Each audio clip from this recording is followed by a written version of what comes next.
सभी को सादर नमस्कार। मैं प्रतिभा ठाकुर हिमाचल प्रदेश यूनिवर्सिटी राजनीतिक विभाग में पीएचडी कर रही हूँ। मैं एक दृष्टिबाधित छात्रा हूँ। उमंग फाउंडेशन द्वारा आज़ादी के अमृत महोत्सव के उपलक्ष्य पर मानवाधिकार संरक्षण पर चलाई जा रही साप्ताहिक परिचर्चा भाग 19 में आप सभी का स्वागत करती हूँ। आज का विषय नेत्रदान का अधिकार एवं व्यवहारिक पक्ष है। साथ ही मैं आप सभी को नेताजी सुभाष चंद्र जी की 125वीं जयंती की भी हार्दिक शुभकामनाएं देती हूँ। आज हमारे साथ इस विषय पर वार्ता करने के लिए आईजीएमसी के में डॉक्टर नेत्र रोग विशेषज्ञ एवं देश के जाने माने डॉक्टर रामलाल शर्मा जी उपस्थित है। मैं हिमाचल प्रदेश विश्वविद्यालय में म्यूजिक में पीएचडी कर रही दृष्टिबाधित छात्रा, मशहूर गायिका एवं उमंग फाउंडेशन के ब्रांड एम्बेसडर मुस्कान नेगी जी से निवेदन करती हूँ कि वे आज के विशिष्ट वक्ता का स्वागत करें। तो सभी को नमस्कार और आज के इस वेबिनार में मैं आप सबका स्वागत करती हूँ और सभी गणमान्य व्यक्तियों का हार्दिक स्वागत करती हूँ। हमारे साथ पुनीत महाजन सर जुड़े हैं, जिनको हमने पिछले वेबिनार में सुना, उनका भी विशेष तौर पर स्वागत करती हूँ और हार्दिक अभिनंदन करती हूँ आज के विषय विशेषज्ञ डॉक्टर रामलाल शर्मा जी का। डॉक्टर रामलाल शर्मा जी का उमंग फाउंडेशन से भी एक बड़ा पुराना और गहरा संबंध रहा है। देश के जाने माने नेत्र रोग विशेषज्ञ डॉक्टर रामलाल शर्मा जी आईजीएमसी शिमला में नेत्र रोग विभाग के अध्यक्ष हैं और ये नेत्र बैंक के पहले संस्थापक और नोडल अधिकारी भी हैं। शिमला के मूल निवासी डॉक्टर रामलाल शर्मा जी ने आईजीएमसी शिमला से एमबीबीएस और एमएस की डिग्री प्राप्त की और इसी आईजीएमसी शिमला से ही इन्होंने एज एन असिस्टेंट प्रोफेसर के तौर पे अपना करियर शुरू करके प्रोफेसर बने और 2018 से ये नेत्र रोग विभाग के अध्यक्ष हैं। इनके लगभग 50 शोध पत्र राष्ट्रीय एवं अंतरराष्ट्रीय रिसर्च जर्नल में प्रकाशित हो चुके हैं और इनके नेतृत्व में लगभग 300 के करीब नेत्र प्रत्यारोपित हो चुके हैं। तो मैं विशेष तौर पे इनका स्वागत करती हूँ और आप सभी जो भी इस कार्यक्रम में जुड़े हैं, आप सभी का भी मैं स्वागत करती हूँ। धन्यवाद। धन्यवाद मुस्कान जी। अब मैं प्रोफेसर अजय श्रीवास्तव सर से निवेदन करती हूँ कि वो आज के कार्यक्रम की रूपरेखा हमारे समक्ष प्रस्तुत करें। धन्यवाद सर। धन्यवाद प्रतिभा और मुस्कान। आज हमारे लिए बड़े सौभाग्य की बात है कि एक बार डॉक्टर रामलाल हमारे बीच में फिर उपस्थित हैं। इससे पूर्व हिमाचल प्रदेश विश्वविद्यालय में हमने एक बार एक लेक्चर के लिए आपको आमंत्रित किया था और बहुत ही प्रभावी ढंग से इन्होंने नेत्रदान और उसकी पूरी प्रक्रिया के बारे में समझाया था और बहुत से, क्योंकि हमारे साथ बहुत से ब्लाइंड और लो विजन बच्चे हमारे साथ जुड़े हुए हैं, तो उनकी जो दूसरी समस्याएं थी नेत्रदान से थोड़ा सा जिसको हम कहते हैं कि जो उनके दूसरे रोग थे उनके बारे में भी आपने उनको गाइड किया था। तो ये एक हमारे लिए बड़ा एक सौभाग्य की बात है, क्योंकि हम ये ह्यूमन राइट्स पर एक सीरीज चला रहे हैं। ह्यूमन राइट्स अवेयरनेस की इसलिए हम बात करते हैं कि हिमाचल प्रदेश और देश के अन्य राज्यों में भी मानवाधिकार की जब हम बात करते हैं तो वो बड़े बड़े आतंकवादियों के ये जो मानवाधिकार, कश्मीरियों के मानवाधिकार, जो आतंकवादी पाकिस्तानियों के और जो दूसरे मिलिटेंट ग्रुप्स हैं, जो नक्सलाइट हैं, उनके मानवाधिकारों की बात आमतौर पर मीडिया में आती है। कभी राइट टू डोनेट आई ये कभी हमने नहीं सुना, या कोई अगर पेशेंट है या कोई ब्लाइंड है या कोई दूसरी उसको बीमारी है तो उसका जो है फंडामेंटल राइट है, उसका मानवाधिकार है कि उसको अंग प्रत्यारोपित करके जीवन दिया जाए या उसको नेत्र प्रत्यारोपित करके उसको उसकी आंखों को रोशनी दी जाए। तो ये एक हम सोच में भी बदलाव ला रहे हैं और ये हम इसको पाप पुण्य इस सब से जोड़ने की बजाय हम एक rights based modern approach, scientific approach society में, खास करके यूथ में, हमारे साथ जितने लोग जुड़े हैं, अभी ये 60 प्लस हो चुके होंगे, ये सारे 99% ये यूथ हैं जो कि कॉलेज के, यूनिवर्सिटी के और उसमें भी पीएचडी स्कॉलर्स या जो कुछ हमारे साथ डीयू के, सेंट्रल यूनिवर्सिटी, इसके धर्मशाला के, भटिंडा के और दिल्ली यूनिवर्सिटी के जो हमारे साथ प्रोफेसर्स भी जुड़े हैं। तो ऐसे लोग जो यंग हैं, बिल्कुल असिस्टेंट प्रोफेसर्स हैं, इनसे हमें उम्मीद होती है कि ये लोग जो कुछ भी हमसे अवेयरनेस उमंग फाउंडेशन के जरिए इन तक पहुंचती है तो समाज में ये आगे ले जाएंगे, क्योंकि ये रोल बहुत बड़ा एक ऐसा रोल है जो कि समाज में जो लोग अग्रणी भूमिका निभा रहे हैं वो ज्यादा प्रभावी ढंग से इस रोल को निभा सकते हैं। कई राइटर्स हमारे साथ जुड़ते हैं, वो भी, जैसे नरेश देओग जी हैं, हमारे शिमला डिस्ट्रिक्ट के हैं, ऐसे बहुत से लोग जुड़ते हैं। तो ये एक जो है सोच में चेंज लाने की हमारी कोशिश है। मैं नेत्र बैंक के बारे में थोड़ी सी एक अगर 5 मिनट या 3-4 मिनट के लिए डिस्कस करूं। नेत्र बैंक यहाँ पर नहीं था और जब से मैं शिमला में आया था मैं सोचता था कि नेत्र बैंक क्यों नहीं है, क्योंकि मैंने 20 वर्ष की उम्र में मोतीलाल नेहरू मेडिकल कॉलेज इलाहाबाद में एक फॉर्म भरा था और वहां पर टाइम्स आई रिसर्च फाउंडेशन होता था, अब है कि नहीं है पता नहीं, बहुत पुरानी बात हो गई। तो उन्होंने मुझे मैंने पहली बार देखा था प्लास्टिक का कार्ड जिस पर इम्बोस्ड था मेरा नाम, मेरी डेट ऑफ बर्थ और मेरे डोनेशन की प्लेज। छोटा सा कार्ड था जैसे ड्राइविंग लाइसेंस बनता है। 20 साल की उम्र में तो मुझे लगता था कि अगर मैं हिमाचल आया हूं तो यहां पर अगर कल को मैं नहीं रहता हूं तो मेरी आंखें कैसे दान होंगी। तो ये सोच करके कि ये मेरा राइट टू डोनेट आई है तो हजारों लाखों लोग और भी हैं, उनका भी तो है। और कितने लोग ऐसे हैं जो नेत्र ये कार्निया ट्रांसप्लांट के लिए पीजीआई जाते हैं, पटियाला, अमृतसर, दिल्ली और देश के कई हिस्सों में जाते हैं, तो ये सुविधा यहाँ क्यों नहीं है।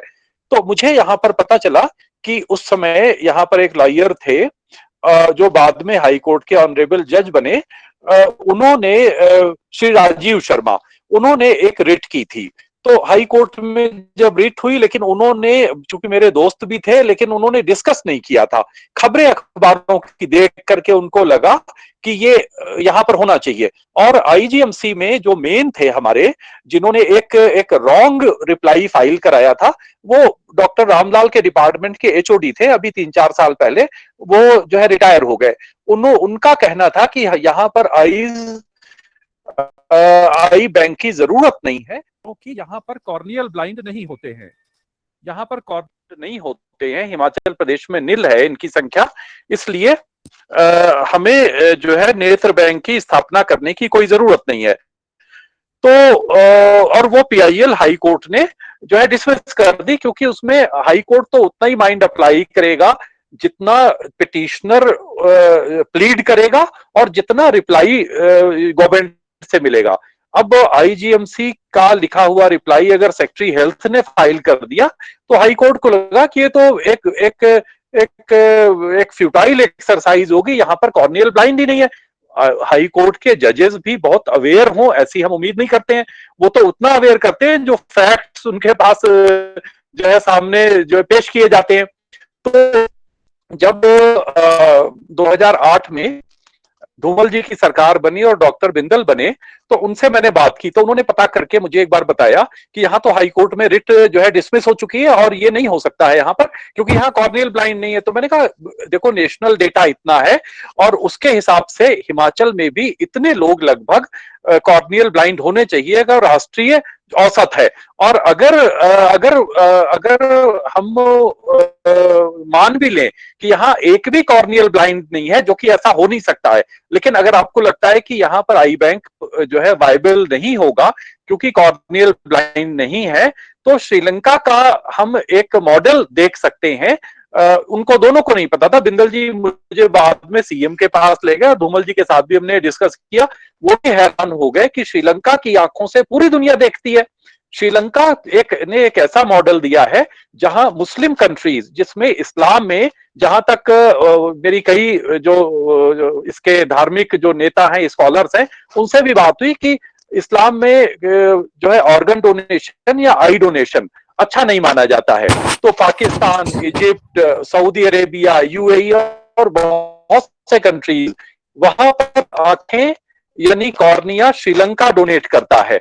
भारत से लेके अमेरिका तक जो है, तो अगर अगर श्रीलंका में कॉर्नियल ब्लाइंडनेस नहीं भी बची है अब, तो हिमाचल में भी नहीं है, तो हम अपनी आंखों से दुनिया को रोशनी क्यों नहीं दे सकते हैं? भारत के कितने कॉर्नियल ब्लाइंड है, मैंने सारे आंकड़े पेश किए, और इन प्रिंसिपल चीफ मिनिस्टर और डॉक्टर बिंदल ने, जो कि स्वास्थ्य मंत्री थे, वहीं पर उसी मीटिंग में इन्होंने कहा कि बिल्कुल ठीक है, प्रिंसिपल हम मान लेते हैं कि हम आई बैंक खोलेंगे और इसके बाद हम इसको एग्जामिन करेंगे। उसके बाद उन्होंने एग्जामिन किया और उमंग फाउंडेशन का ही रिज पर एक काफी बड़ा प्रोग्राम था, तो 2009 में उन्होंने वहीं पर डिक्लेयर किया कि हम आई बैंक खोल रहे हैं। और इसके पीछे जो मैंने उनके सामने प्लीड किया, जो कुछ भी केस, वो उसमें मुझे, अगर डॉक्टर रामलाल मेरे साथ नहीं खड़े होते तो शायद आई बैंक के लिए मुझे, मैं तो लेबैन था, मैं तो एक भावना के तौर पर चल रहा था कि हाँ आई बैंक होना चाहिए, लेकिन अगर डॉक्टर रामलाल की मुझे उस समय सहायता नहीं मिलती तो शायद हम आई बैंक इस्टेब्लिश यहां नहीं कर पाते। और उसके बाद 2012 में धूमल गवर्नमेंट जाने से एक साल पहले के करीब टांडा मेडिकल कॉलेज के लिए, क्योंकि मेरी बातचीत होती रहती थी, टांडा मेडिकल कॉलेज के लिए भी कुछ लाख रुपए, मुझे याद है शायद 35 लाख रुपए 2012-13 में सैंक्शन हुए थे। इस तरीके से आई बैंक की यहाँ पर नींव पड़ी। और उसके बाद आई ट्रांसप्लांट भी डॉक्टर साहब ने स्टार्ट कर दिया। तो मुझे लगा कि आई डोनेशन को की जो प्लेज है उससे पहले भी होती थी।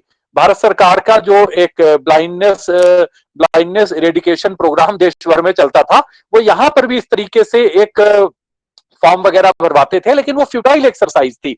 फॉर्म भर करके क्या होगा अगर आपके पास फैसिलिटी नहीं है? अब जैसे ऑर्गन डोनेशन की फैसिलिटी यहाँ पर धीरे धीरे करके क्रिएट हो रही है, उधर से समाज में जागरूकता आएगी और साथ साथ डोनेशन की फैसिलिटी भी यहाँ पर अवेलेबल हो जाएगी, तो एक उसका एक अच्छा कॉम्बिनेशन बन जाएगा। लेकिन आई बैंक का यहाँ आता पता नहीं था और हर साल फॉर्म भरवाए जाते थे जब नेत्रदान पखवाड़ा होता है। तो ये एक काम ऐसा हुआ जिससे आई ट्रांसप्लांट स्टार्ट हो गया। तो हमने 2012 में डीसी ऑफिस में एक काफी बड़ा कार्यक्रम किया, और मुझे जहां तक याद पड़ता है कि उस समय चीफ सेक्रेटरी थे श्री एस रॉय, उनको हमने उसमें आमंत्रित किया और उन लोगों को हमने सम्मानित किया जिन्होंने अपने किसी संबंधी की डेथ के बाद उसकी आंखें दान कर दी थी, चाहे वो शिमला में और चाहे पीजीआई में या कहीं पर भी। तो उनको, और वो आसपास के, हिमाचल के आसपास के, शिमला के आसपास के लोग थे। उस कार्यक्रम में हमें सौभाग्य मिला डॉक्टर रामलाल को सुनने का और डॉक्टर रामलाल को सम्मानित करने का भी। उमंग फाउंडेशन ने एक उनके प्रति एक जो है कृतज्ञता ज्ञापन किया कि आपके कारण से ना सिर्फ आई बैंक यहाँ पर जो है क्या कहते हैं इस्टेब्लिश हुआ, बल्कि आई ट्रांसप्लांट भी यहाँ पर स्टार्ट हुआ। तो इस बैकग्राउंड में उसके बाद भी हमने कई बार कार्यक्रम किए जिसमें आई डोनेशन प्लेज के हमने फॉर्म भरवाए। और हालांकि वो बहुत ज्यादा इफेक्टिव नहीं है, डॉक्टर साहब बाद में बताएंगे, लेकिन इसमें कुछ खामियां भी हैं। अभी जो पूरा आई बैंकिंग सिस्टम है, इसमें अभी हिमाचल में बहुत सी ऐसे फ्लॉज हैं कि हम इसको एक सक्सेसफुल आई बैंक नहीं कह सकते हैं, जबकि इतने बड़े एक्सपर्ट हमारे साथ हैं यहाँ पर, पूरा इतना बड़ा हॉस्पिटल है, लेकिन ये सक्सेसफुल नहीं है। उसका कारण यह है कि हिमाचल में दूरियां ज्यादा हैं और 6 घंटे के भीतर अगर कॉर्निया निकालना हो तो वो नहीं संभव हो पाता है। तो आई कलेक्शन सेंटर, ये फैसिलिटी हर डिस्ट्रिक्ट में और बड़े सब डिविजन्स पे होनी चाहिए। डॉक्टर साहब बताएंगे कि अभी कितनी फैसिलिटी है यहाँ पर, लेकिन मुझे लगता है कि जब तक वो फैसिलिटी नहीं होगी और आईजीएमसी में काउंसलिंग का सिस्टम जब तक ठीक नहीं होगा, तब तक शायद हम एक सफल आई बैंक की ओर नहीं बढ़ पाएंगे। मुझे पीजीआई का थोड़ा सा याद पड़ता है। मैं एक पत्रकार के तौर पर मेरी पोस्टिंग थी वहां पर, और मैं सेवा भारती के साथ मिलकर के वही सामाजिक काम करता था जो आज यहाँ शिमला में करता हूँ। तो वहां पर मैं देखता था आई बैंक में जो काउंसलर थे उनके, वो जैसे ही किसी डेथ की सूचना मिलती थी वो तुरंत पहुंच जाते थे और बड़े इस तरीके से उनको मोटिवेट करते थे कि उनका सक्सेस रेट बहुत अधिक था। तो ये सारी चीजें अगर यहाँ पर होती हैं तो उसमें डॉक्टर साहब का जो काम है वो डॉक्टर साहब बहुत अच्छी तरीके से यहाँ पर कर रहे हैं। लेकिन ये समाज का काम है कि किस तरीके से हम गवर्नमेंट पर प्रेशर बनाएं और उसको एक इफेक्टिव मैकेनिज्म यहाँ पर डेवलप हो, जिससे कि ये जो ब्यूरोक्रेटिक सेटअप है, जो पॉलिटिकल गवर्नमेंट में जहां विजन नहीं है, ये सारी चीजें वो होती है, उससे पहले भी थी और आज भी है। क्योंकि जो लाल सीताशाही चल रही है वो कुछ भी चलने नहीं देती है। तो इसलिए हम सभी से, जितने आज हमारे साथ जुड़े हैं, आई डोनेशन की जो प्रक्रिया है इसको भी समझें, उसके आंकड़े भी डॉक्टर साहब बताएंगे और दूसरी बातें भी आपके साथ चर्चा करेंगे।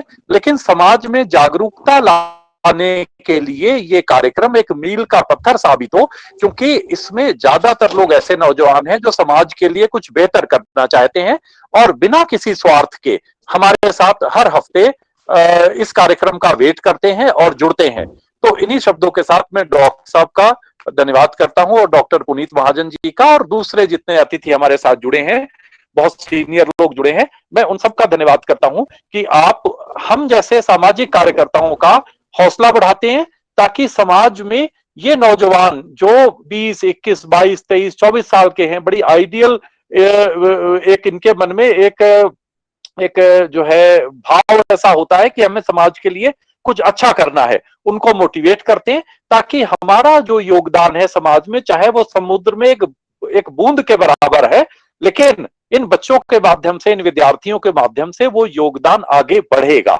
इन्हीं शब्दों के साथ मैं आप सभी का धन्यवाद करता हूं। धन्यवाद सर। अब मैं आज के विशेष वक्ता डॉक्टर रामलाल शर्मा जी से निवेदन करती हूँ कि वो आज के कार्यक्रम के मुख्य विषय पर अपने विचार रखें तथा हमें अपने विचारों से अनुग्रहित करें। धन्यवाद सर। Thank you all. बहुत बहुत धन्यवाद अजय जी। मैं ये जानना चाहूंगा कि क्या ये मेरी जो स्लाइड है ये अच्छी तरह से दिख रही होगी आपको? बिल्कुल बढ़िया दिख रही है डॉक्टर साहब, बहुत अच्छी। जी जी जी। अजय जी ने पहले ही हमारा काम बहुत आसान कर दिया है। जितना भी बैकग्राउंड आई बैंक का था एकदम विस्तार से उन्होंने इस बारे में बता दिया है, और इसके कुछ जो बारीक पहलू थे, इसको लेके जो कुछ इशू थे इसको सेटअप करने में, उस बारे में भी अजय जी ने बहुत अच्छी तरह से बता दिया है। थैंक यू मुस्कान, आपने जो हमारा इंट्रोडक्शन किया इसके लिए बहुत बहुत धन्यवाद। मैं हमेशा कोशिश करता हूं कि जो भी ऐसे सामाजिक पहलू है उसके प्रति भी हम जागरूक रहें और उस दिशा में भी हम अपना योगदान अदा करें।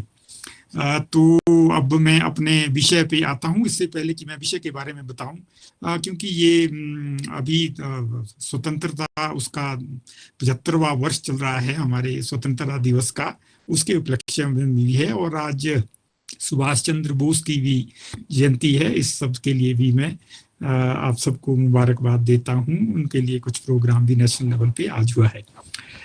तो इसके साथ ही जो मैं कुछ इस बारे में नेत्रदान का व्यवहारिक पहलू और इसके अधिकार, जैसा कि मुझे ये विषय दिया गया था मिस्टर श्रीवास्तव की तरफ से, तो इसमें मैं सबसे पहले इसी बारे में एक स्लाइड लगाई है कि हम हमेशा जब भी शुरुआत करते हैं तो उसमें श्री गणेश का आह्वान करते हैं कि वो हमारे सारे काम को ठीक करें।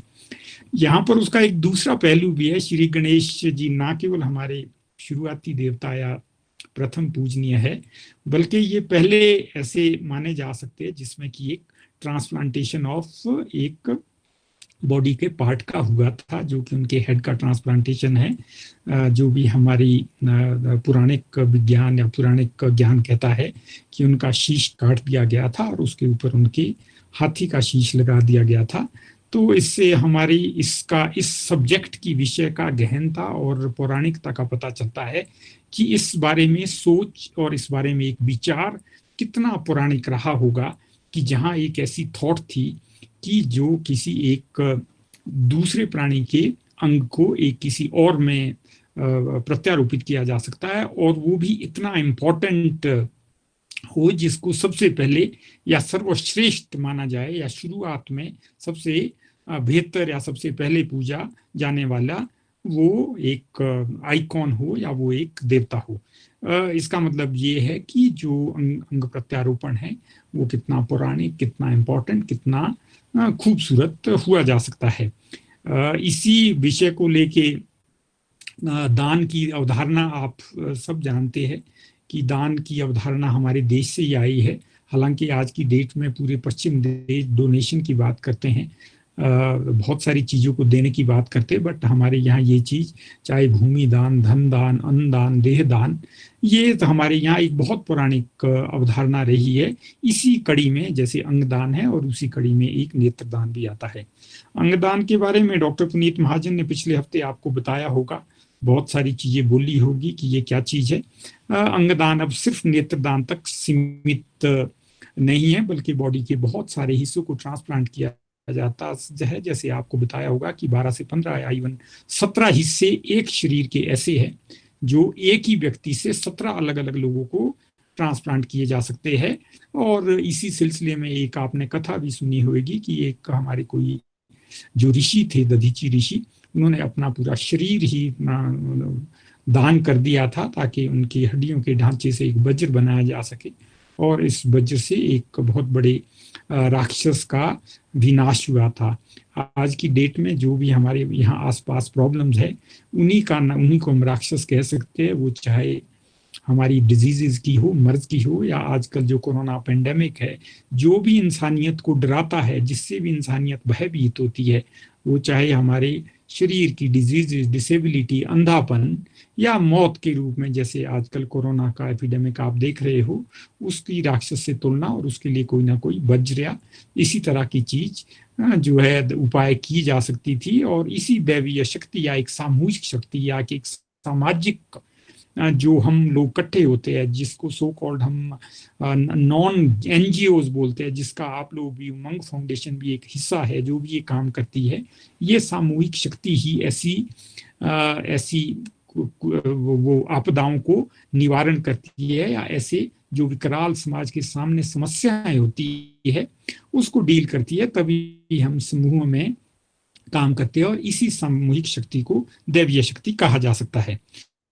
क्योंकि वहां सारी चीजें सिंबॉलिक है, बट वो उसका एक हिस्सा, जो कुछ हम आज कर रहे हैं, वो एक उसी की एक्सटेंशन कही जा सकती है।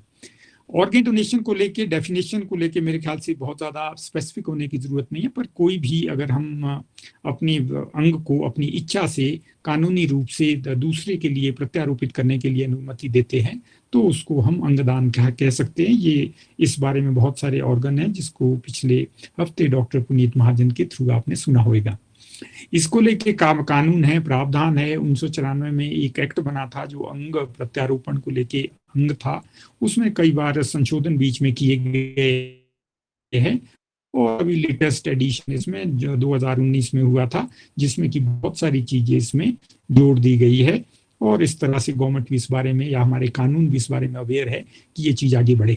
क्योंकि नेत्रदान एक पहला नेत्रदान है, अब इसको बहुत सारी, क्योंकि ऑर्गेन ट्रांसप्लांट किए जा सकते हैं और इसको लेके सब लेवल पे बड़े हॉस्पिटल में हमारी सुविधाएं आ रही है। इसके लिए गवर्नमेंट ने एक राष्ट्रीय स्तर पर नोटो एक ऑर्गेनाइजेशन तैयार की है ताकि कोऑर्डिनेट करें। दिक्कत ये हो रही थी कि मान लो एक व्यक्ति कोई दान देना चाहता है तो वो उसके 17 अंग अलग अलग निकल सकते हैं, पर इस 17 अंगों के जो रेसिपिएंट है, जिनको ये लगने हैं, ये एक जगह नहीं मिलेंगे। मान लो हमारे क्षेत्र में कोई एक व्यक्ति दान देता है तो इसके अंग हो सकता है भारत के अलग अलग कोनों में जाएं। को कोऑर्डिनेट करने के लिए हमारे पास एक हिस्ट्री चाहिए, जिससे कि मान लो एक अंग दिल्ली जाए, दूसरा अंग चंडीगढ़, तीसरा अमृतसर, चौथा शिमला में, पांचवा बॉम्बे। इसको कोऑर्डिनेट करने के लिए जब तक हमारे पास एक राष्ट्रीय लेवल की संस्था नहीं थी, तब तक ये संभव नहीं था, क्योंकि इसकी स्थापना की गई 4 या 5 वर्ष पहले। और इस करके ये नेशनल कोऑर्डिनेशन सेंटर, जहां पर सब चीजों की रजिस्ट्रेशन होती है और वो पूरे अंगों का और दानकर्ताओं के अंगों को वहां तक पहुंचाता है। फिर स्तर पर रीजनल लेवल पे, जैसे हमारे यहाँ चंडीगढ़ में किया गया, जिसके साथ हमारे 5 ऑर्गन स्टेट जुड़े गए, तो उसको रोड कहा गया, जो कि रीजनल ऑर्गन सेंटर है। और हर स्टेट लेवल के अंदर organ transplantation and tissue organisation खोली गई, जिसका हिमाचल हिस्सा है। डॉक्टर पुनीत महाजन इसके आजकल अधिकारी है। क्योंकि आई डोनेशन वाला काम सबसे पहले हिमाचल प्रदेश शुरू हुआ, जैसे आपको बताया कि लगभग 2010 के आसपास इसका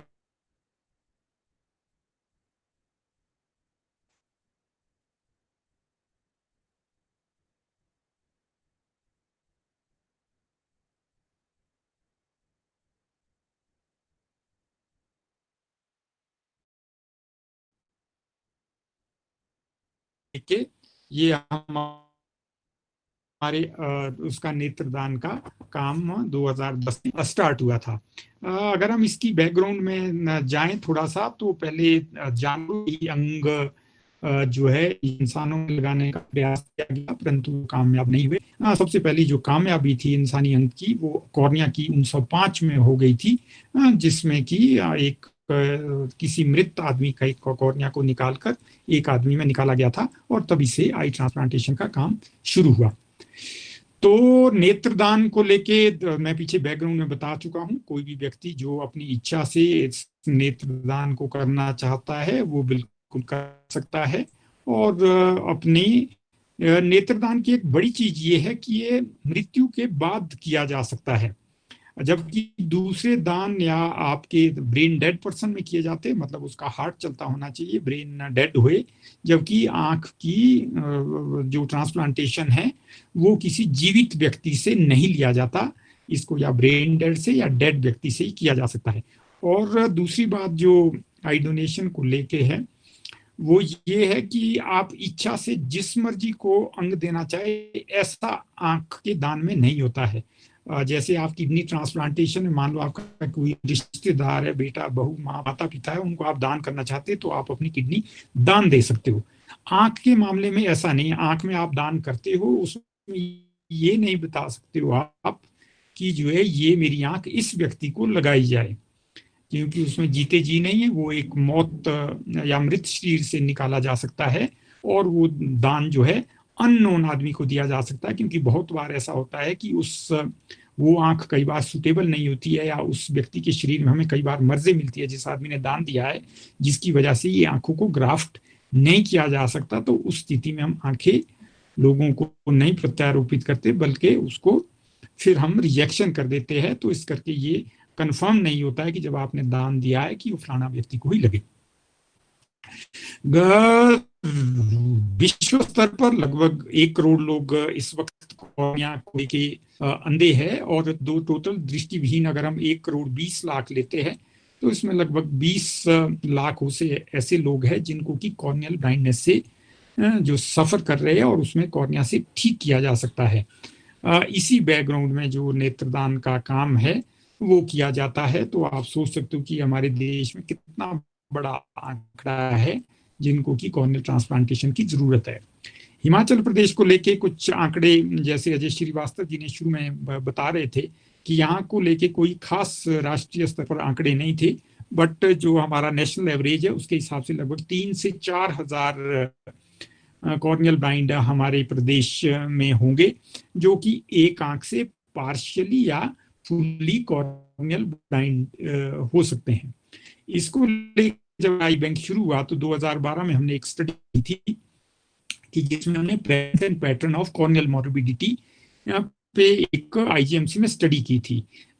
स्टडी का बैकग्राउंड वही था, क्योंकि पहले कुछ ये बताया गया था कि यहाँ कॉर्नियल ब्लाइंडनेस है ही नहीं है।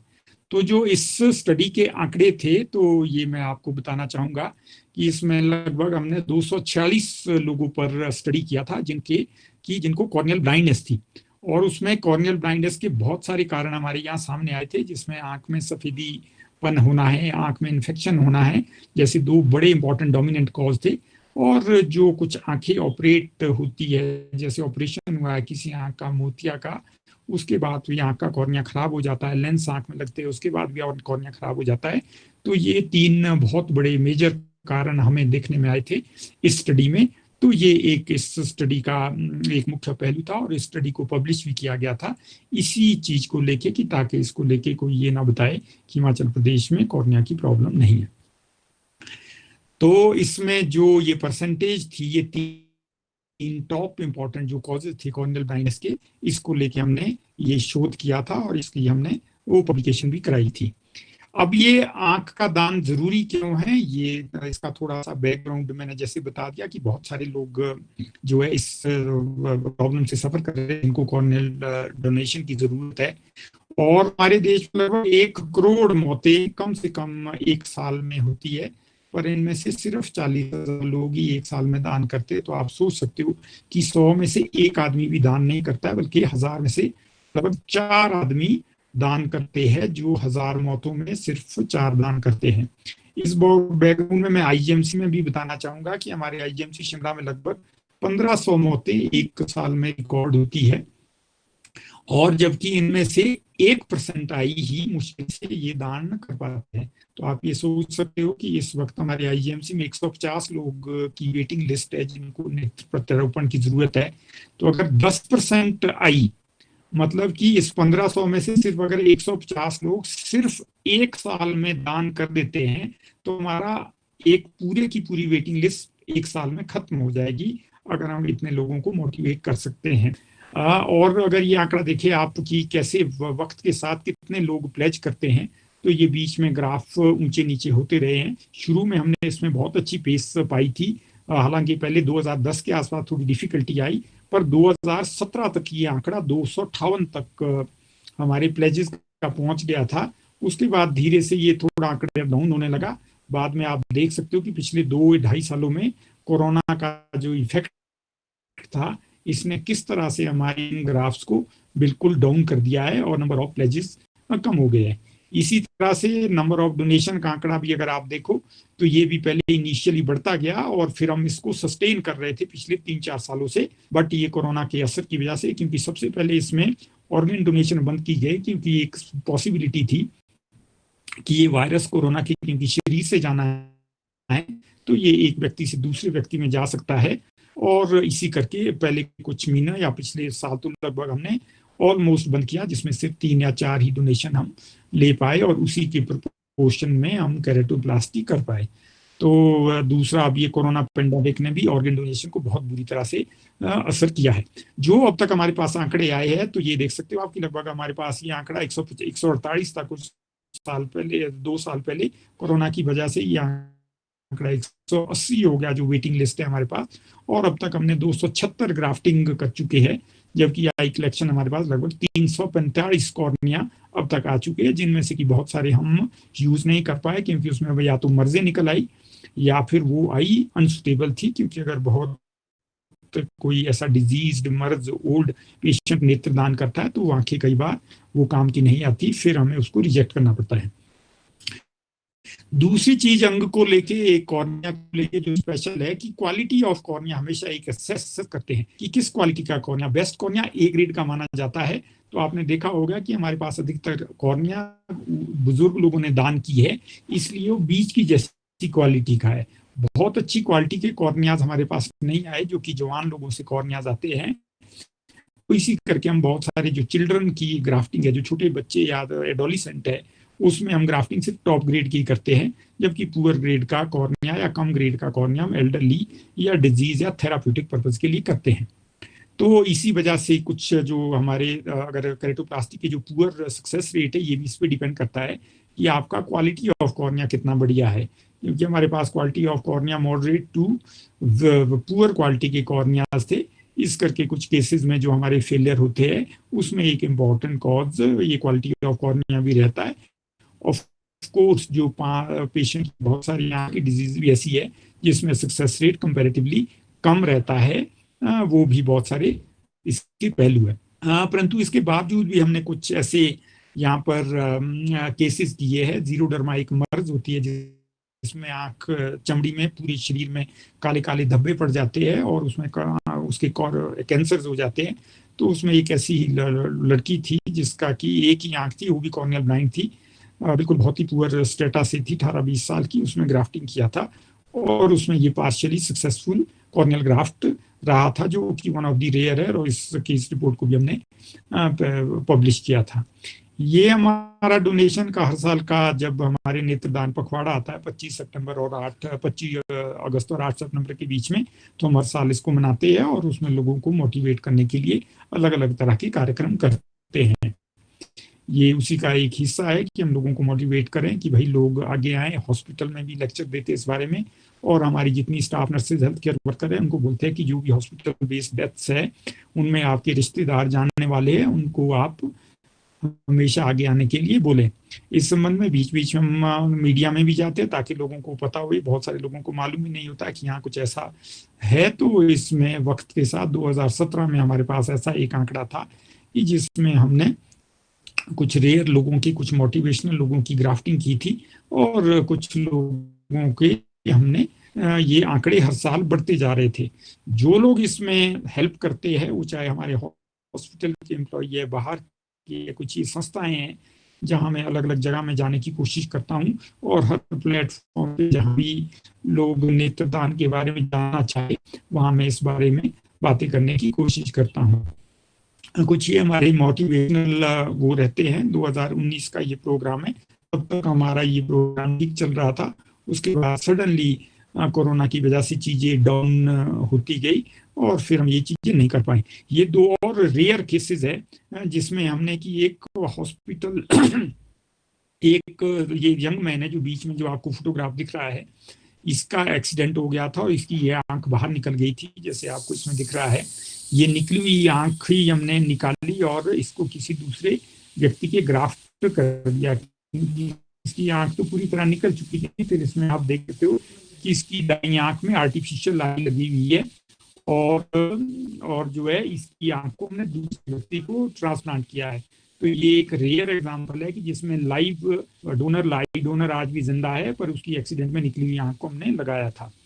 दूसरे ये बाबा ऐसे हैं जिनकी दाईं आंख का कॉर्निया ठीक था, पर बाईं आंख का कॉर्निया खराब था, पर दाईं आंख की नस खराब थी। तो ये एक ऐसे बाबा है जिनकी हमने दाईं आंख बाईं में लगा दी हुई है। तो ये एक रेयर एग्जांपल है ऑटो ट्रांसप्लांटेशन का, कि जिसमें एक आंख का कॉर्निया ठीक होकर दूसरी आंख में लगाया जाता है। तो इस वजह से ये अब बाबा जी बिल्कुल ब्लाइंड थे और अब ये लेफ्ट आई से देख रहे हैं, जबकि इनका कॉर्निया राइट से लेफ्ट में शिफ्ट कर दिया गया। ये दूसरे कुछ एक रेयर केसेस है जिसमें हम कामयाब तो नहीं हो पाए, पर ये इतना डिफिकल्ट केस था। ये एक अकेला बच्चा है जिसकी बहुत बड़ा आंख का हिस्सा आंख से बाहर आ रहा था, पर इसमें भी हमने ग्राफ्ट किया गया। हालांकि इसमें विजन तो नहीं आया, बट इसका जो अनकंफर्टेबल थी, आप देख सकते हो ये बच्चा रात को भी इसकी आंख खुली रहती थी, इसका आंख का छोटा कर पाए और ये आंख को अच्छी तरह देख पाता है। पैच ग्राफ्टिंग का ये एक रेयर केसेस है। जैसे कई बार बताया जाता है कि एक कॉर्निया को हम कई बार दो हिस्सों में बांटते हैं और वो एक ही कॉर्निया 2 या 3 व्यक्तियों को लगाया जा सकता है। ये थोड़ा और कॉम्प्लिकेटेड प्रोसीजर है। तो ये एक लड़की है हमारे पास आती है, कोई 20 साल की लड़की है। इसका ऊपर का कॉर्निया आप देख सकते हो, वहां एक बहुत बड़ा फोड़ा हो गया था। पहले हमने उस फोड़े को हटाया और उसके बाद उस फोड़े जगह में एक छोटा सा कॉर्निया का हिस्सा ग्राफ्ट लगाया। ये भी अभी तक अच्छी तरह चल रही है। तो इसको 3 साल हो गया और हमारी फॉलोअप पे चल रही है। ये वाला एक और रेयर केस है कि अगर आंख के अंदर पीक भर गई है पूरी तरह से, तो आंख पूरी तरह आपकी खराब हो जाती है। ये देखो पूरी तरह बाबा जी का कॉर्निया वाइट हो गया था और इसके बाद ग्राफ्टिंग के बाद आप ये देख सकते हो, अदरवाइज ये आंख कुछ दिन में गल के खत्म हो जाती है। इसमें कॉम्प्लिकेटेड प्रोसीजर भी हमने एक आधे यहाँ हॉस्पिटल में किए हैं, पर अब क्योंकि पिछले कुछ महीनों से जब से कोरोना आया ये सारी चीजें रुक गई, क्योंकि हमारे पास डोनेशन भी हो गई है। हमें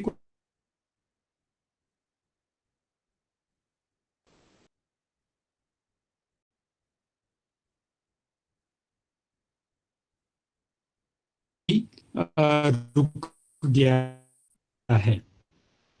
पर क्यों की जाए नेत्रदान? आपको पता है कि एक बहुत बड़ी हमारे यहाँ ऐसी आबादी है जो बिल्कुल अंधी है, जिसमें जवान लोग भी शामिल है और सिर्फ 50,000 लोग ही हमारे इसमें जो है दान करते हैं एक साल में, जिसको हमें कम से कम 1 लाख लोग प्रति वर्ष जो है करते हैं कि हम इसको ठीक कर सकते हो। ये अलग अलग तरह की कुछ मर्जी है जिससे लोग अंधे होते हैं, और इसी वजह से जो है लोगों को कॉर्नियल ब्लाइंडनेस की जरूरत होती है। और ये दूसरा है, जैसे मैंने आपको उदाहरण दिया था कि इसमें सर्जरी की जरूरत पड़ती है, जैसे कॉर्निया खराब हो जाता है ऑपरेशन करने के बाद बहुत सारे लोगों का, कुछ लोगों की आंख में केमिकल चले जाते हैं, उससे ड्राई आई या सूखी आंख हो जाती है, गलत दवाइयां या कई बार एलर्जी से आंखें खराब हो जाती है, कुछ की जन्मजात आंखों में सफेदी रहती है। तो इन सारी चीजों में कॉर्नियल ट्रांसप्लांटेशन की जरूरत पड़ती है। लोगों को इसको लेके कुछ भ्रम भी है कि सारी के सारी पूरी आंख जिसकी खराब होती है उसको कॉर्नियल ट्रांसप्लांट नहीं किया जा सकता, आई बॉल का वहां होना जरूरी है, और अगर आंख का आई बॉल वहां नहीं है तो कॉर्नियल ट्रांसप्लांटेशन नहीं किया जा सकता है। कुछ रिलीजन को लेके भी लोग भ्रांतियां फैलाते हैं, जो कि गलत बात है। जैसे कि आपको शुरू में भी ये बता दिया गया हुआ था कि जो है कुछ बेवजह की भ्रांतियां लोगों में रहती है। तो अल्टीमेटली जो है हमारा इनॉग्रेशन हुआ था 2010 में, उस चीज को लेके जो है ये आई बैंक तभी से स्टार्ट हुआ, और ये इनॉग्रेशन की पिक्चर है। जैसे बता रहे थे कि ये पॉलिटिकल विल की वजह से भी बहुत सारी चीजें होती है। तो उन दिनों जब ये इनॉग्रेशन हुआ था तो उन दिनों की ये 2010 की बात है, और अवेयरनेस की बहुत ज़्यादा ज़रूरत है इसमें। इसको लेके हमें सब जगह चीज़ें अवेयर करने की ज़रूरत है, तभी इस आई डोनेशन को हम आगे बढ़ा सकते हो। इसके लिए काफ़ी स्ट्रिंजेंट प्रावधान भी है, जैसे ह्यूमन ऑर्गन एक्ट है, इसमें बहुत सारी चीज़ें कि क्या किया जाए, कैसे किया जाए, कैसे नहीं किया जाए। अगर आप दान करना चाहते हो तो विलफुली भी दान किया जा सकता है, या अगर आपका आसपास का कोई रिश्तेदार मृत्यु हो जाता है किसी कारण से, तो अगर उसने कभी अपना दान नहीं भी पत्र भरा है, तब भी रिश्तेदारों की सहमति से उसकी आंखों को लिया जा सकता है। ये मैंने क्वालिटी ऑफ कॉर्निया के बारे में जो भी बताया था, ये कुछ प्रिजर्वेशन है। जब हमारे पास आंखें आ जाती है तो हम अलग अलग तरह से उसको संरक्षित करते हैं, क्योंकि अल्पकाल या दीर्घकाल के लिए अलग अलग हो जाती है। हाँ, ये भी है कि कुछ केसेस में अगर इन्फेक्शन हुए, रेबीज हुए, हेपेटाइटिस हुए, एड्स हुए, तो ऐसे व्यक्ति की आंखें हम नहीं ले पाते हैं, क्योंकि उसमें दूसरे व्यक्ति में जाने की संभावना रहती है। तो इसीलिए सबसे वो अनुरोध है कि ये शरीर आपका मृत्यु के बाद किसी काम का नहीं, इसको सिर्फ जल जाना है या दब जाना है। तो बेहतर ये कि इसको किसी के काम आए। तो ये ऐसे ऐसे व्यक्तियों को जिसमें कि कॉर्निया ट्रांसप्लांटेशन से उसकी आंख को बच सकता है और पूरी दुनिया को वो देख सकता है। इस टाइम इस काम में सिर्फ 20 से 30 मिनट लगते हैं, तथा पोस्टमार्टम के बाद मेडिको लीगल केसेस में भी आंखें ली जा सकती है। आई डोनेशन सेंटर चाहिए हमें, आई बैंक चाहिए। तो हमारे स्टेट में इस वक्त 2 आई बैंक है, टांडा और IGMC शिमला में, और 3 हमारे पास आई डोनेशन सेंटर है, एक नाहन में और एक हमीरपुर और एक धर्मशाला में है। और वहाँ भी आप जाके अपना नेत्रदान कर सकते हैं, और ये इस तरह का एक प्रपत्र रहता है जिसको आप भर सकते हैं और अपना नेत्रदान कर सकते हैं। धन्यवाद।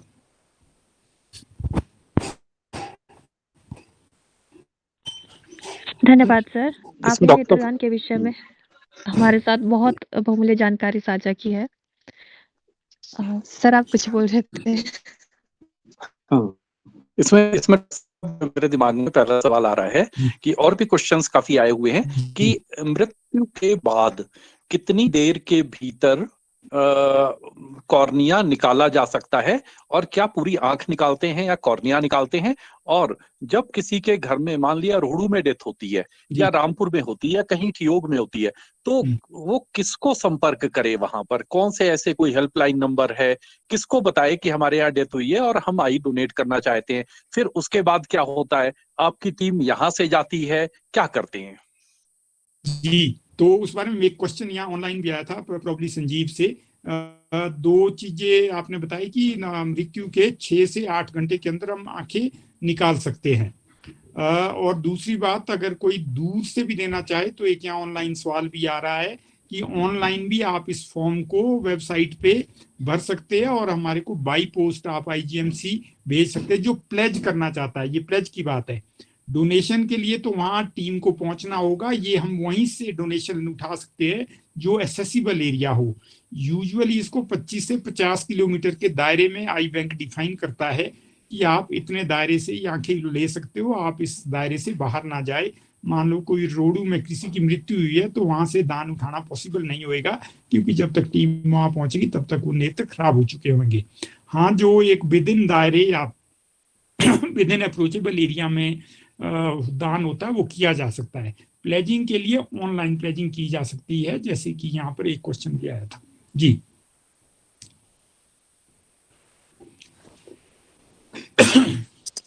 अब मैं पीएचडी विभाग म्यूजिक की श्वेता शर्मा से निवेदन करती हूँ कि वो प्रश्नोत्तरी को आगे बढ़ाए। श्वेता शर्मा भी एक दृष्टिबाधित छात्रा है।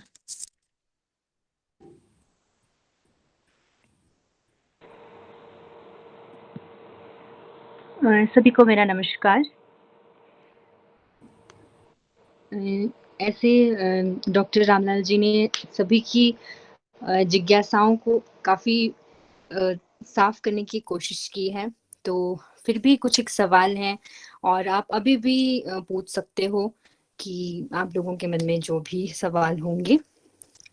तो सबसे पहले विनोद शर्मा जी पूछते हैं कि अंधापन कितने प्रकार का होता है, कृपया मार्गदर्शन करें।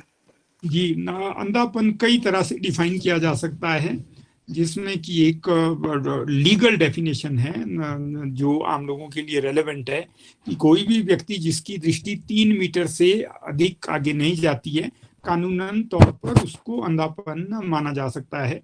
और जिसकी दृष्टि 3 मीटर और 60 मीटर के बीच में, उसको सोशली ब्लाइंड कहा जा सकता है। और जिसकी दृष्टि 60 मीटर से और 618 के बीच में, उसको हम बाधित या डिसेबल कहते हैं या लो विजन कहते हैं। तो एक तो ये कानूनन पहलू है। दूसरा वाला पहलू आंख में मर्जों के आधार पर हम डिफाइन करते हैं, जिसमें कि ये पता लगते है कि उसका कारण क्या और ट्रीटमेंट क्या, उसके हिसाब से हम ब्लाइंडनेस को डिफाइन करते हैं। एक व्यक्तियों के आई बॉल ही निकल जाता है या दोनों आंखें खराब हो जाती है, वो एक एब्सोल्यूट अंधापन है जिसमें ग्राफ्टिंग या ट्रीटमेंट से कुछ नहीं किया जा सकता है। हाँ, कुछ कॉर्निया, जैसे इसमें कॉर्निया खराब होता है, मतलब आंख का आगे का शीशा खराब होता है, उसको कॉर्नियल ट्रांसप्लांटेशन से। कैटरेक्ट से भी लोग ब्लाइंड होते हैं, उसको हम आंख में लेंस डाल के ठीक कर सकते हैं। कुछ रेटिना की डिजीजेज है, उसको हम ऑपरेशन से ठीक करते हैं। कुछ आंख की नस खराब हो जाती है, कुछ के ब्रेन से पीछे नस खराब हो जाती है, ऐसी दृष्टि को अभी तक ठीक नहीं किया जा सकता। इसलिए इसके अलग अलग तरह के कई कारण हैं जो कि अंधापन कर सकते हैं। जी जी, मैं उम्मीद करती हूँ विनोद शर्मा जी को उनका जवाब मिल गया होगा। इसके बाद सवीना जहान जी पूछती हैं, नेत्रदान में आप कैसे मोटिवेट करते हैं नेत्रदान के लिए? क्या कोई मुहिम चलाई जाती है? जी, नेत्रदान के लिए जैसे हमने बोला कि एक हम 15 दिन के लिए अलग से पखवाड़ा, नेत्रदान पखवाड़ा मनाते हैं 25 अगस्त और 8 सितंबर के बीच में। तो एक तो वो है कि हम आई बैंक में करते हैं, बाकी पीरियोडिकली हम बीच में इसको लेके रेडियो, टेलीविजन और अखबारों के माध्यम से विज्ञापन देते रहते हैं, जिसमें हम लोगों को मोटिवेशनल के लिए, नेत्रदान के लिए आगे आने के लिए बताते हैं। जी धन्यवाद सर। सर प्रतिभा ठाकुर जी पूछ रहे हैं, नेत्रदान के माध्यम से कितने प्रकार के दृष्टिबाधित लाभान्वित हो सकते हैं? क्या रेटिना प्रॉब्लम में भी ट्रांसप्लांटेशन हो सकता है?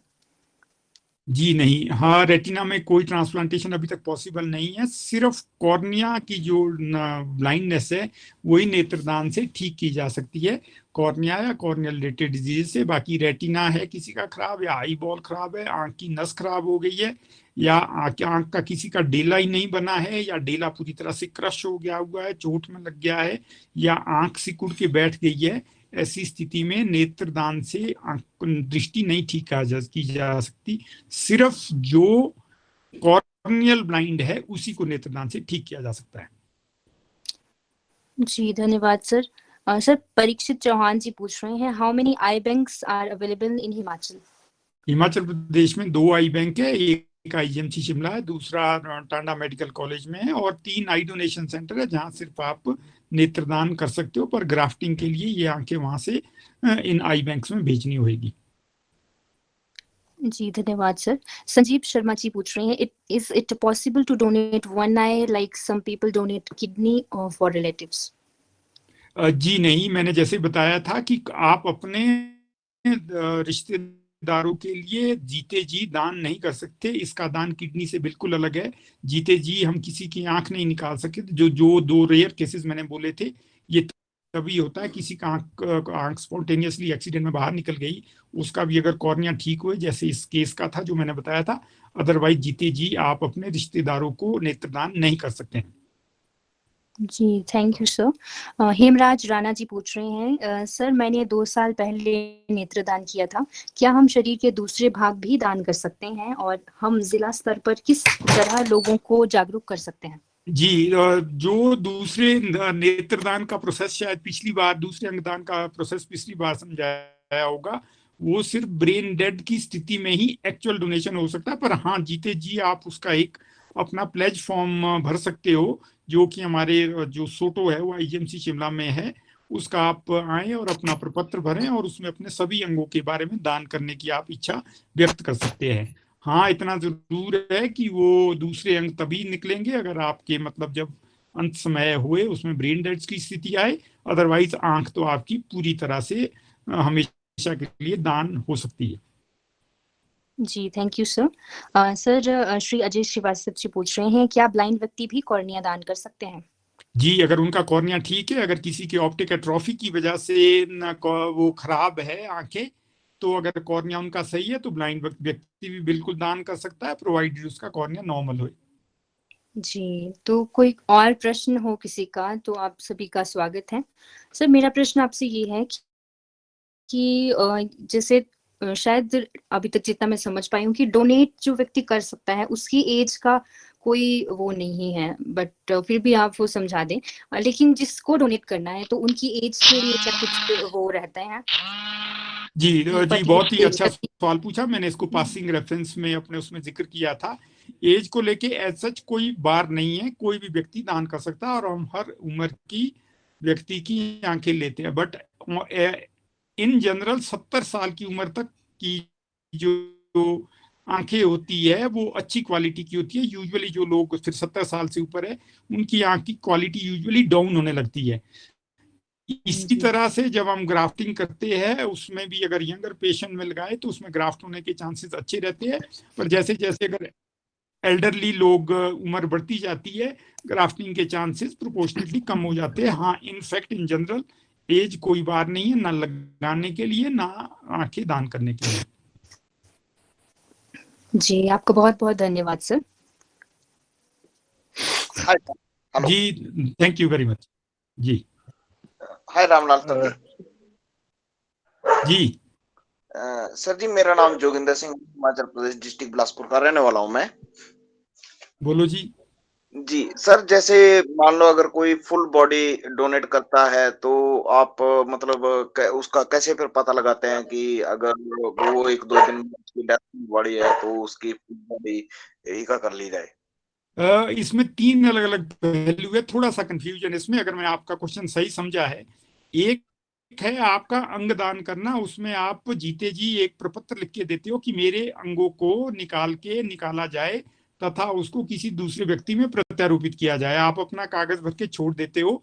फिर वो व्यक्ति जैसे नेत्र है, जब भी मान लो उस व्यक्ति की मृत्यु होती है जिसने ऐसा प्रपत्र दिया है, तो उसको इन्फॉर्म करना होता है बैंक को, अपने रिश्तेदारों को बता के रखना होता है, तो उसकी आंखें निकाली जा सकती है जब उसकी मृत्यु हो जाती है। जो दूसरे अंग है वो तभी निकलते हैं अगर आपकी मृत्यु ब्रेन डेड होने से हुई है। अगर आपकी सामान्य मृत्यु हुई है तो यूजुअली दूसरे अंग नहीं निकाले जा सकते हैं। ये एक दूसरा पहलू। मान लो आपकी हेड इंजरी हुई है और आप हॉस्पिटल में ब्रेन डेड है, आपका हार्ट चल रहा है, उस स्थिति में शायद आपका जो है दूसरे अंग काम के हुए। तीसरी चीज जो आप बोल रहे हो कि एक देह दान है, वो स्टडी के लिए दिया जाता है एनाटॉमी डिपार्टमेंट में। उसमें आपका कोई भी मृत शरीर जो है वो स्टडी के लिए दिया जा सकता। तो ये थोड़ा सा कुछ एक कॉम्प्लिकेटेड पहलू है। मेरे ख्याल से कोई और इस बारे में अगर बोलना चाहे, या डॉक्टर पुनीत ऑनलाइन है तो इस बारे में बता सकते हैं। जी जी डॉक्टर रामलाल, ये जो ऑर्गन डोनेशन और बॉडी डोनेशन का काफी कंफ्यूजन है लोगों को। तो वही ऑर्गन डोनेशन, तो जैसे आपने ठीक कहा कि ब्रेन डेड पर्सन में ही हो सकता है जो शरीर है। नेत्रदान तो आपने बोला आफ्टर डेथ भी आप कर सकते हैं।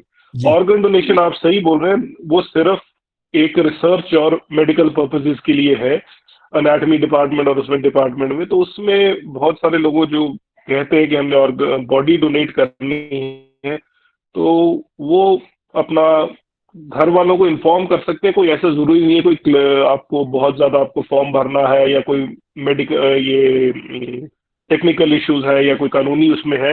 कोई भी आदमी अपना ऑर्गन अगर बॉडी डोनेट करना चाहता है अपने घर वालों को कह सकता है या अपने विल में भी लिख सकता है।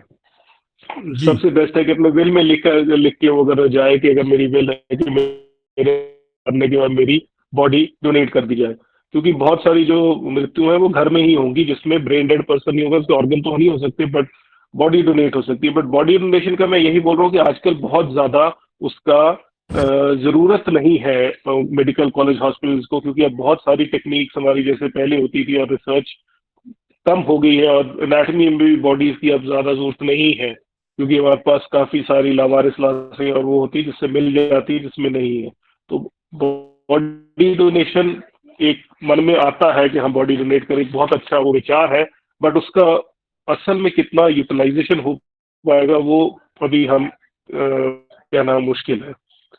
जी, मेरे ख्याल से बहुत अच्छे तरीके से डॉक्टर पुनीत ने एक्सप्लेन कर लिया कि body donation basically study purpose के लिए दिया जाता है बच्चों को जो कि एनाटॉमी हॉल में रहता है।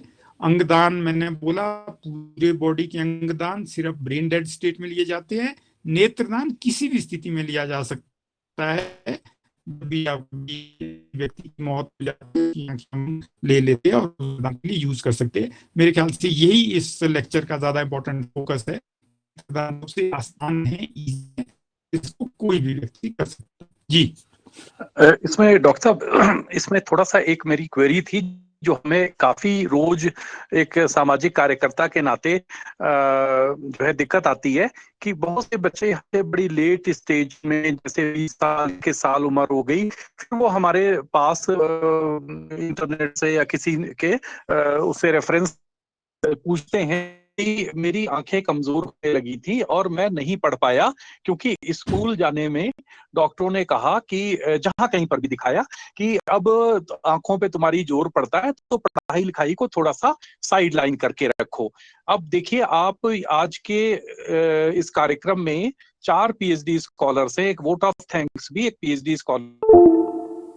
ये चारों कंप्यूटर के माध्यम से, लैपटॉप के माध्यम से विश्वविद्यालय में एक्सेसिबल लाइब्रेरी में बैठ करके ये लोग नेट सेट क्वालिफाई कर रहे हैं, कॉम्पिटिटिव एग्जाम दे रहे हैं, और कंप्यूटर इनके लिए पूरी तरीके से एक आंखों का काम करता है। तो एक रूरल एरियाज में बच्चों की अगर कहीं आईसाइट वीक होती है तो आपके जरिए एक मैसेज जाए आईजीएमसी में जो आपके साथी हैं उनके पास भी, और दूसरे हॉस्पिटल्स में भी, और टांडा और दूसरे मेडिकल कॉलेजेस में भी, कि अगर आईसाइट वीक है तो बच्चों को स्टडी डिसकंटिन्यू करने के लिए सजेस्ट करने की बजाय उनको कंप्यूटर के इस्तेमाल करने के लिए कहा जाए। और जो पेशेंट आपके यहाँ डिपार्टमेंट में आते हैं उनको आप मेरा नंबर भी दे सकते हैं ताकि हम उनको पूरा, ये तो फ्री सेवा है हमारी, हमारे पास कोई प्रोजेक्ट नहीं है, कुछ नहीं है, हम सिर्फ उनको न सिर्फ गाइड कर सकते हैं बल्कि उनको लैपटॉप कहाँ से मिलेगा, उनको दूसरे असिस्टिव डिवाइसेस कहाँ से मिलेंगे ताकि उनकी स्टडी कंटिन्यू रहे। ऐसे काफी बच्चे हर साल हमारे लेट स्टेज में कांटेक्ट में आते हैं कि उन्होंने पढ़ाई डॉक्टर की सलाह के बाद उनके पेरेंट्स ने डिसकंटिन्यू करा दी और वो बच्चे पढ़ना चाहते हैं। तो इसमें थोड़ा सा आपकी हेल्प चाहिए हमें ताकि उन बच्चों की पढ़ाई डिसकंटिन्यू ना हो। और हम कोशिश कर रहे हैं, जैसे हमारे यहाँ यूनिवर्सिटी में एक्सेसिबल लाइब्रेरी है, तो कुछ 1-2 कॉलेजेस ऐसे हैं, स्कूल्स भी हैं जिनमें की एक्सेसिबल लाइब्रेरी, जिसमें कंप्यूटर लगे हैं, टॉकिंग सॉफ्टवेयर हैं, डिफरेंट स्कैनर लगे हैं, वो सारा काम बच्चे वहां पर करते हैं।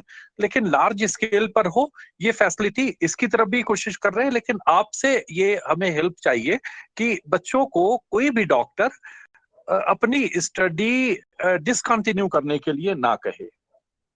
जी, यूजुअली तो ऐसी एडवाइस किसी को नहीं दी जानी चाहिए। अगर कोई ऐसी देता तो मेरे ख्याल से बिल्कुल ये एडवाइस गलत है, हम तो कम से कम नहीं बोल देते हैं।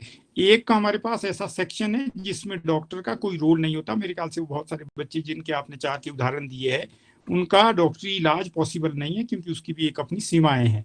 जब आंख पूरी तरह से उसमें खराबी आ गई हो, कोई मेजर प्रॉब्लम आ गई हो, तो उनको हमेशा एक ऑल्टरनेटिव थेरेपी, जिसको कंप्यूटर है, बहुत सारी ब्रेल वेल, बहुत सारी लिपियां हैं, उसके लिए एक बहुत ही ग्रुप ऑफ पीपल है। हाँ, हम उनको हमेशा इस तरह की हिदायतें देते हैं कि आप भी जो है ऐसे ऑल्टरनेटिव उपाय के लिए जाएं। हाँ, स्पेसिफिकली अब आगे से अगर कोई ऐसा छोटा बच्चा आता है तो उसको हम आपके नंबर के माध्यम से जरूर कनेक्ट करेंगे। जी ठीक है डॉक्टर साहब, धन्यवाद। डॉक्टर साहब, जी हेलो डॉक्टर साहब। जी जी जी बोलिए। हेलो डॉक्टर साहब, हाँ नमस्कार। जी, मैं बताइए। राजेश शर्मा, डिस्ट्रिक्ट जी हमीरपुर से। इसी पर चर्चा से मेरे मन में भी जिज्ञासा उठी, मैं आपसे कुछ पूछना चाहता हूँ।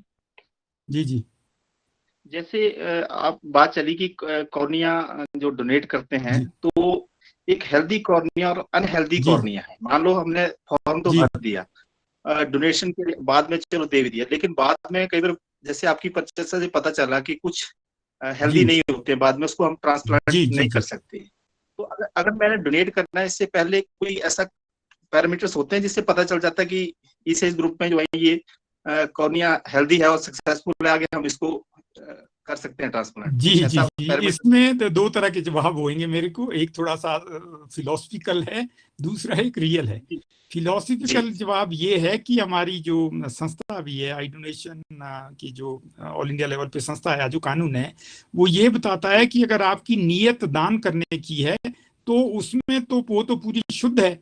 वो कॉर्निया आगे जी किसी के काम आए ना आए, उसको हम स्टडी और डेमोस्ट्रेशन और टीचिंग पर्पस के लिए यूज करते हैं, वो भी इतना इंपॉर्टेंट है। जैसे हम ट्रेन कर रहे हैं अपने आई सर्जन को कॉर्नियल ट्रांसप्लांटेशन के, उनको स्टडी करा रहे हैं कि कैसे इवेल्युएट और उसको प्रिजर्वेशन की टेक्निक सिखाते हैं, तो वो कॉर्निया जी उसके काम जरूर आता है। तो इसका मतलब ये है जी कि अगर आपकी क्वालिटी ऑफ कॉर्निया पुअर भी है तो वो कहीं ना कहीं कॉर्नियल ट्रांसप्लांटेशन में हेल्प कर रहा है। हाँ, जी दूसरा पहलू इसका ये है कि मान लो किसी को कोई मर्ज है, जैसे एड्स है, वो है, हेपेटाइटिस है, मर्ज है, तो वो कॉर्निया भी हम दूसरे को तो नहीं लगा पाएंगे। यही वाली बात जी पुअर क्वालिटी ऑफ कॉर्निया के बारे में, उसमें बहुत सारे अल्टरनेटिव है। मतलब जो अगर आपकी नेत्र दान की नीयत ठीक है तो हम आपको कार्ड भी देते हैं, और उसके नेत्रदान की उपेक्षा नहीं, उसको हम अप्रिशिएट भी करते हैं। हाँ, वो कॉर्निया किस काम आना है, रिसर्च के काम या ग्राफ्टिंग के काम, ये चीज डॉक्टर पे छोड़िए, कानून ने।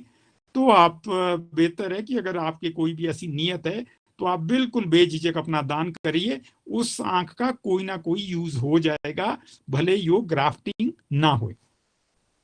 धन्यवाद सर, जी थैंक यू सो मच। जी जी सर एक एक, सवाल एक और है, अगर समय हो तो। हाँ जी हाँ, पूछो पूछो श्वेता, पूछो बेटा। रविकांत जी पूछ रहे हैं कि उनको जो है दिन में देख सकते हैं वो, लेकिन सूर्य जो अस्त होने के बाद दिखना बंद हो जाता है। जी इसका कारण क्या हो सकता है? इसकी कारण यूजुअली एक जन्मजाति मर्ज होती है जिसमें कि रेटिना कमजोर होता है, और ये फैमिली में चलती है। तो ये रेटिनल डिजीज की वजह से ऐसा होता है। तो इसमें ऐसा है कि इसका इलाज तो नहीं है, क्योंकि ये जीन से जुड़ी मर्ज है। एक तो ये है कि अगर ये बड़े होके शादीशुदा करें तो ये ख्याल रखें कि ऐसे लोगों से मतलब ना हो जिनमें ऐसा कोई डिफेक्टिव जीन हो, ताकि ये अगली जनरेशन में ना जाए। दूसरा पहलू ये है कि ऐसी आंखों में कुछ कई बार नजर एकदम कमजोर होने लगती है, तो थोड़ा डॉक्टर के फॉलोअप में रहें, एक बार अपनी आंख चेक करवा ले। हालांकि आपकी ट्रीटमेंट कोई नहीं हो पाएगी, पर इसमें कुछ कॉम्प्लिकेशन डेवलप होती है जिससे कि नजर जल्दी खत्म हो सकती है। तो उस बारे में हम ऐसे लोगों की हेल्प कर सकते हैं। बाकी कारण जी इसका थैंक यू सर। रेटिनल खराबी होती है। जी जी सर, एक छोटा सा अगर आई केयर रूटीन आप बता दें हम सभी के लिए। जी तो बिल्कुल बोल सकते। अगर सवालात खत्म हो गए तो मैं बाद में समरी में ये नहीं सारी डॉक्टर साहब, हाँ एक एक एक प्रश्न मेरे दिमाग में है। आपने पासिंग रेफरेंस में एक बात कही कि एक कॉर्निया को कुछ हिस्सों में डिवाइड करके पैचेस में 2-3 लोगों को भी ट्रांसप्लांट किया जा सकता है। ये कब करते हैं, कैसे होता है? मतलब उसका मेडिकल पॉइंट ऑफ व्यू से नहीं, कि कौन लोग ऐसे हैं जिनकी आंखों का कॉर्निया 2-3 लोगों को भी लगाया जा सकता है? जी, तो बहुत ही अच्छा सवाल है। क्योंकि ये चीज अब अपकमिंग टेक्नोलॉजी है एक्चुअली, इसके लिए बहुत एडवांस्ड मशीनों की जरूरत होती है। तो अब कॉर्निया को स्लाइसिंग की जाती है दो दो तीन तीन अलग अलग हिस्सों में। हाँ, उसके लिए प्री रिक्विजिट ये है कि वो टॉप क्वालिटी कॉर्निया चाहिए। जैसे मैंने बोला था कि ए ग्रेड और ए प्लस वाला कॉर्निया को ही हम मल्टीपल हिस्सों में स्प्लिट कर सकते हैं। तो उसको एक कॉर्निया को दो हिस्सों में स्प्लिट किया जा सकता है। इसका मतलब एक व्यक्ति चार आदमी को दृष्टि दे सकता है। तो उसमें जो है टेक्निकल पार्ट तो खैर बिल्कुल अलग है, पर कॉर्निया को स्प्लिट किया जाता है और हम टेक्निकली उसको एक कॉर्निया को दो लोगों में ग्राफ्ट कर सकते हैं। तो ये भी अपकमिंग टेक्नोलॉजी है। इसके लिए हमने यहाँ पर प्रोसेस शुरू कर दिया, जो भी इसके लिए मशीन आनी है तो उसके लिए ना जो है प्रोसेस चल रहा है। और बहुत जल्दी हमने जैसे बोला कि दो तीन हमने किए भी है, और बाकी थोड़े एडवांस्ड लेवल के भी है इसमें कॉर्नियाज, तो वो भी हम बहुत जल्दी करेंगे।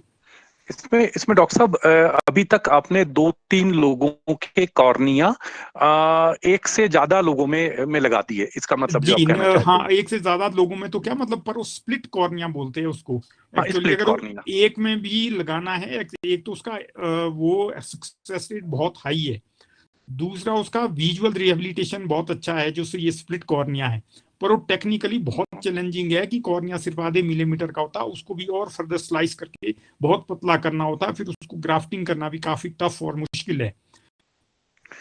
इसमें डॉक्टर साहब, ये जो आपने बताया कि मशीनें आने वाली हैं, तो इसमें कितने जी की आएंगी? कोई टोटल इसमें बजट इसका कितना नहीं, वो होगा? बहुत ज्यादा और कॉस्ट नहीं है। ये कब तक आ जी सकता जी जी 30 या 40 लाख की। ये एक्चुअली बहुत एडवांस स्टेज में था, वही अब वो कोविड ने जैसे सब चीजों को डेफर किया है, फिर वो सारा बजट डाइवर्ट हो गया, फिर हमारे पास कॉर्निया आने भी कम हो गए, फिर वो मशीन वेस्टेड आइडियल रहती, फिर बहुत ज्यादा परसू नहीं किया।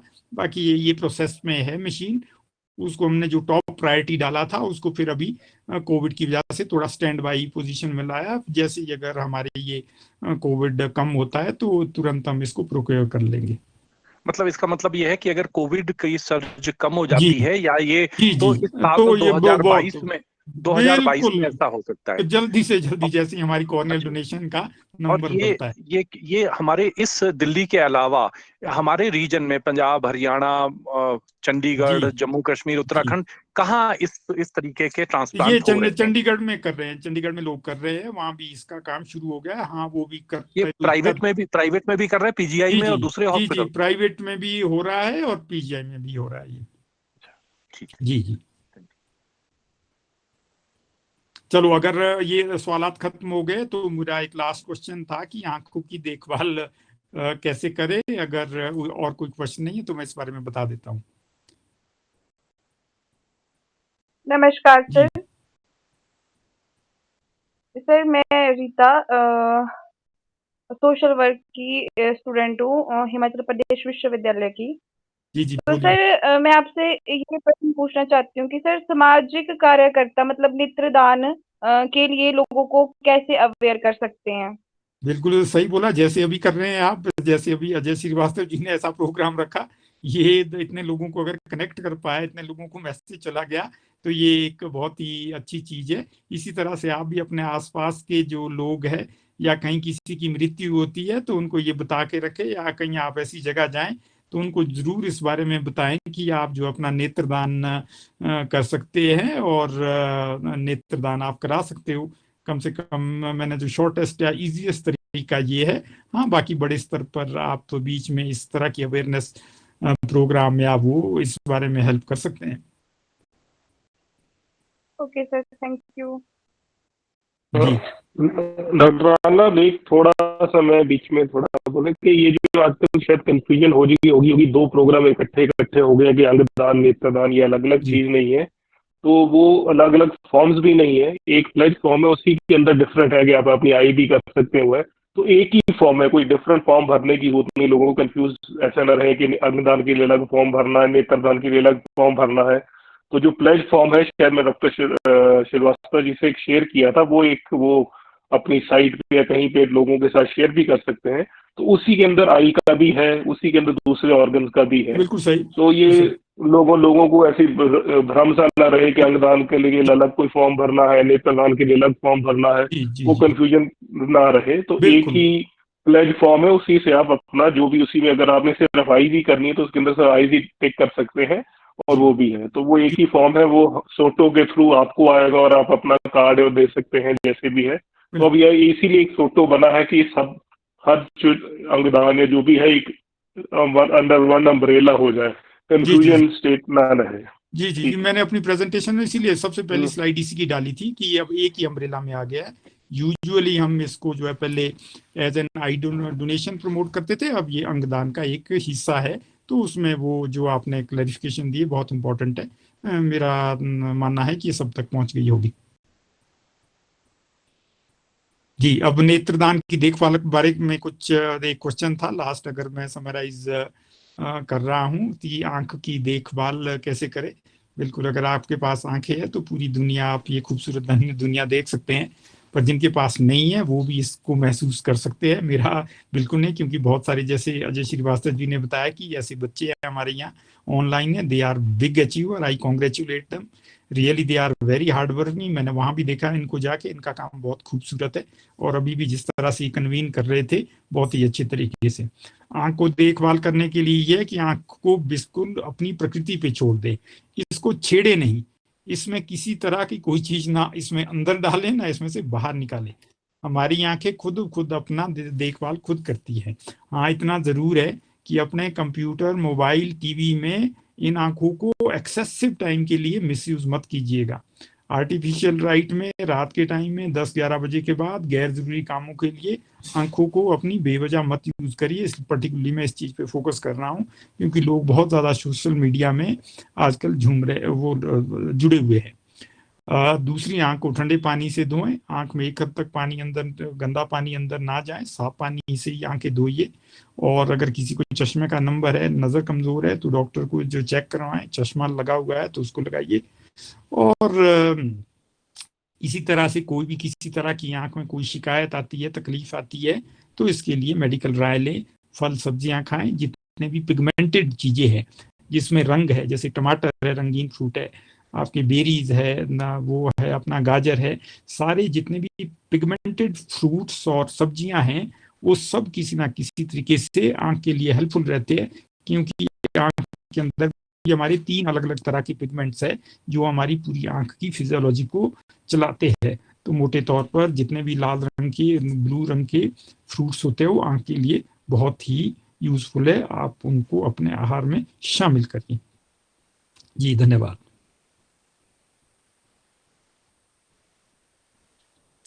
धन्यवाद श्वेता, धन्यवाद सर। अब मैं पीएचडी स्कॉलर इतिका चौहान जी से निवेदन करती हूँ कि वो वोट ऑफ थैंक्स के लिए आए। जी, धन्यवाद प्रतिभा जी। आजादी के अमृत महोत्सव पर उमंग फाउंडेशन द्वारा आयोजित मानवाधिकार संरक्षण की 19वीं साप्ताहिक परिचर्चा में भाग लेने के लिए मैं आप सभी का धन्यवाद करती हूँ। मैं विशेष रूप से धन्यवाद करती हूँ आज के कार्यक्रम के मुख्य वक्ता डॉक्टर रामलाल सर का, जिन्होंने अपना बहुमूल्य समय निकालकर इस कार्यक्रम में भाग लिया तथा नेत्रदान के अधिकार व व्यवहारिक पक्ष पर महत्वपूर्ण जानकारी दी। इन्होंने हमें बताया कि नेत्रदान की प्रक्रिया किस प्रकार से होती है, परंतु इन्होंने हमें ये भी बताया कि नेत्रदान करने के आंकड़े बहुत ही कम हैं, जिसका एक कारण जागरूकता की कमी है। अतः मेरा आप सभी से निवेदन है कि इस कार्यक्रम के पश्चात आप कम से कम 5 लोगों को नेत्रदान के बारे में जागरूक करें, तभी हमारा आज का ये कार्यक्रम सफल हो पाएगा। मैं धन्यवाद करती हूँ प्रोफेसर अजय श्रीवास्तव सर का, जिनके सहयोग के कारण ही इन साप्ताहिक परिचर्चाओं का आयोजन सफलतापूर्वक हो रहा है। इनकी इस अनूठी पहल के कारण बहुत से युवाओं को मानवाधिकार संरक्षण के प्रति जागरूकता प्राप्त हो रही है। इसी अनूठी पहल में Sanjeev sir, Surendra sir, Vinod sir तथा उमंग फाउंडेशन के अन्य सदस्य भी महत्वपूर्ण भूमिका निभा रहे हैं। मैं इन सभी का भी बहुत बहुत धन्यवाद करती हूँ।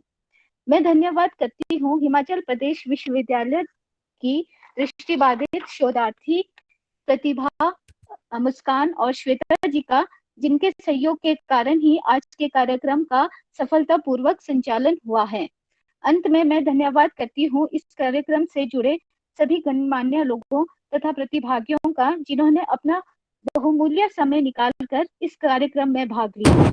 आप सभी का बहुत बहुत धन्यवाद।